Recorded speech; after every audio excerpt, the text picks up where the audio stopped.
Oke, itu tadi proposal untuk menolak negara. Saya mau ambil hal yang lain, melawan negara. Oke.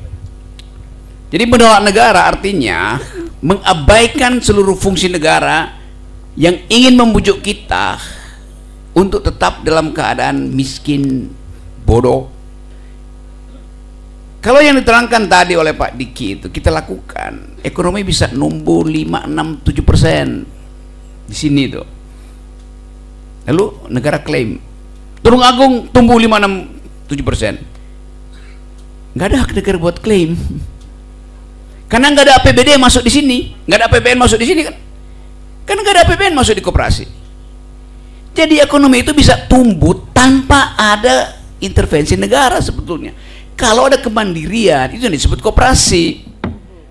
Kalau satu saat misalnya Pak Prabowo bilang, saya sudah menumbuhkan ekonomi 6-7%. Oke, kita lihat di mana sumbangan negara terhadap pertumbuhan itu. Anda belanja antara tetangga, ekonomi tumbuh kok.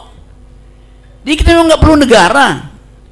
Kalau negara ada dan memiskinkan kita, nah itu kita melawan negara. Sekarang saya masuk pada soal melawan negara ya. Tadi proposal Pak Diki adalah menolak negara. Tidak diperlukan negara. Sekarang kalau ada negara dan membuat kita miskin, maka kita mesti lakukan melawan negara, bukan menolak, melawan negara itu. Untuk melawan ada hal yang mesti dibedakan secara tajam. Dia melakukan kesalahan, pemerintah kesalahan, kita tidak tuh. Coba saya ulangi tadi, mana tadi mahasiswa tadi, coba kasih dia mic tuh. Saya mau diskusi sama dia tuh. Yang mana? Yang UIN, yang tadi pakai dalil bahwa ya itu nggak ada politik yang apa namanya musuh abadi, yang ada adalah kepentingan abadi. Coba saya mau ngobrol sebentar tuh ya, oke.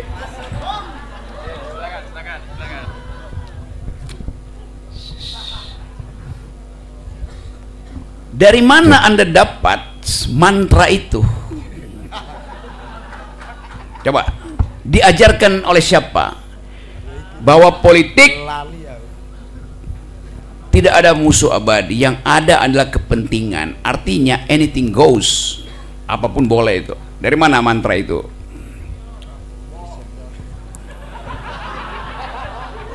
Cek. Oke. Terima kasih Bung. Saya pernah membaca artikel siapa? Saya lupa Bung. Ada yang mengatakan begitu. Oke, ada yang mengatakan Anda tidak tahu dari siapa. Oke.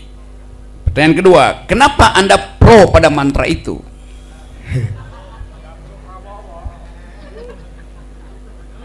Saya bukan pro, Bung. Kenapa? Saya bukan pro. Berarti Anda anti itu. Iya. Oke. Karena apa? Tunggu, nggak perlu Anda tenangkan. Kenapa Anda tidak pro? Karena Anda anti prinsip itu. Jadi mulai sekarang batalkan prinsip itu. Siap. Lo kenapa Anda promosikan tadi?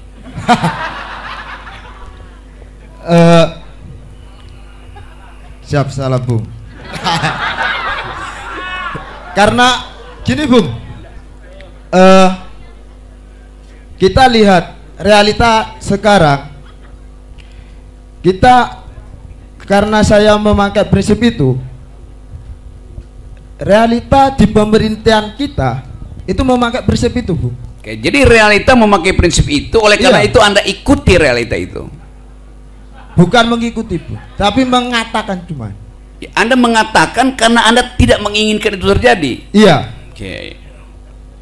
Sekarang yang Anda inginkan terjadi apa? Negara ini maju tanpa adanya kepentingan kepribadi, yaitu kepentingan rakyat ini. Oke. Kapan Anda akan buktikan itu di dalam perilaku? 20 tahun, 15 tahun yang akan datang ini, Bung. Kalau saya ada jabatan. Gini, Bung, prinsip saya. Tunggu. Pelan-pelan. Oke. 15 tahun artinya, 15 tahun yang akan datang Anda baru mau lakukan prinsip itu. Oke. Berarti tunggu 3 kali periode. Periode, oke. Jadi Anda akan pakai prinsip bahwa tidak ada musuh abadi, ada kepentingan, kecuali 15 tahun akan datang, oke? Setelah Gibran jadi presiden. Enggak lah, Bu.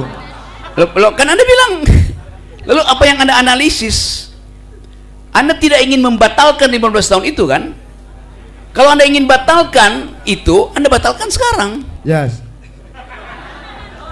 Gini, Bung. Kalau kita tidak masuk di dalam sistem, bagaimana, Bung? Kalau ini sistem ini sudah buruk, bagaimana merubahnya itu? Oke, jadi Anda masuk sekarang ya. Kapan Anda akan mendaftar jadi anggota PSI? Tidak mungkin, Bung, dan tidak mau. Tidak mau. Kapan Anda akan mendaftar jadi anggota Gerindra? Saya tidak mau di. Kapan Anda akan mendaftar jadi anggota Golkar? Saya tidak mau di anggota. Kapan Anda akan mendaftar jadi anggota Gelora? Tidak mau mendaftar politik karena di dalam politik itu ada kepentingan. Lalu kenapa Anda bilang tadi kan Anda inginkan, Anda mesti ada di dalam. What a faulty logic itu. Gini, Bung. Oke, saya tahu itu. Ini namanya politik UIN.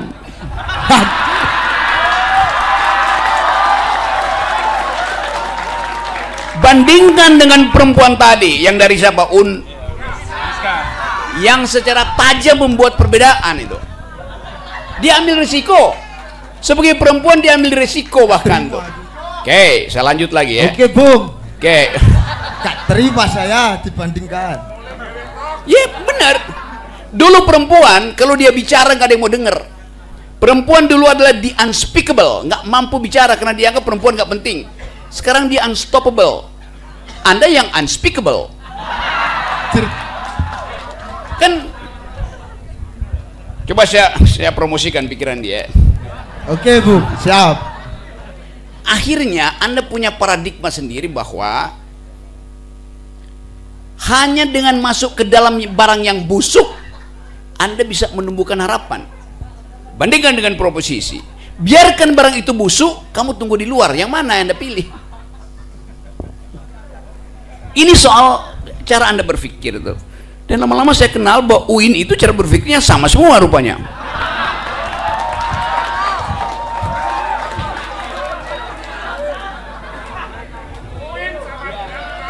Kita nggak tahu tuh Anda dari OKP mana itu, dan kenapa semua orang cara berpikirnya, saya ketemu di mana-mana itu cara berpikir mahasiswa yang datang dari kebiasaan bahwa oke, kita tunggu aja, mending kita akomodasionis, kira-kira begitu jalannya tuh.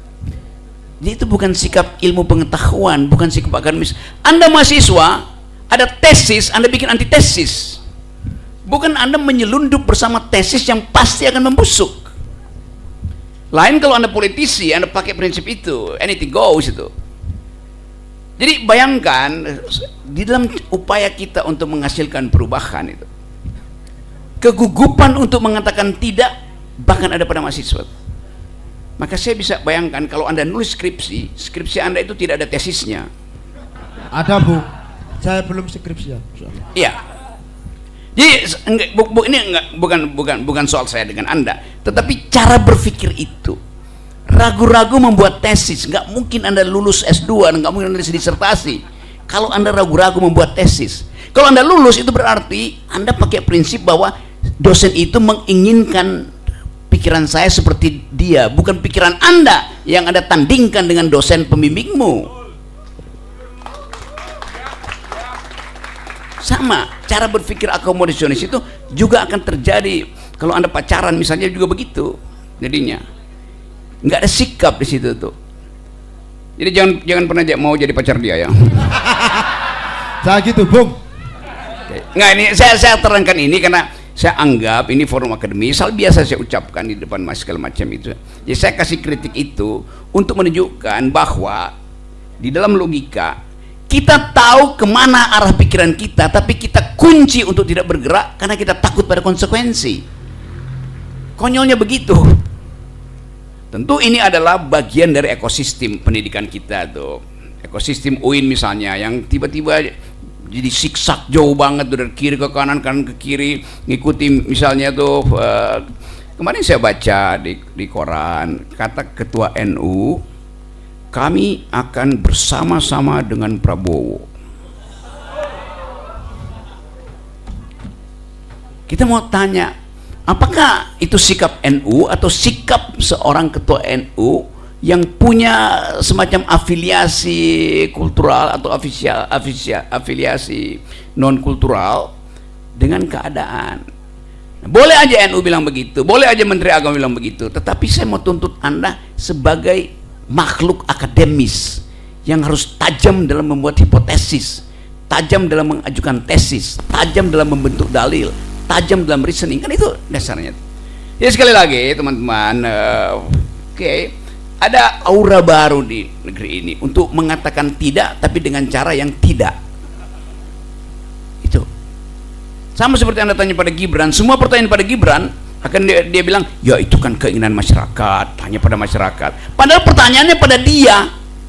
Sama halnya kalau Anda tanya pada Jokowi, sama pola itu tuh. Nah, saya takut bahwa Jokowisme itu juga sedang merajai di UIN. Tepuk tangan untuk Bung Rocky Gerung. Sampai saya mau menanggapi, Bung. Oh ya, mangga. Mari. Ya, oke, terima kasih. Jadi untuk pola pemikiran UIN yang sama, jujur saya sendiri merasa sakit hati karena saya tidak seperti itu ke juga teman-teman. Nah, oke, dua tab yang berbeda, Bung, mohon izin. Jadi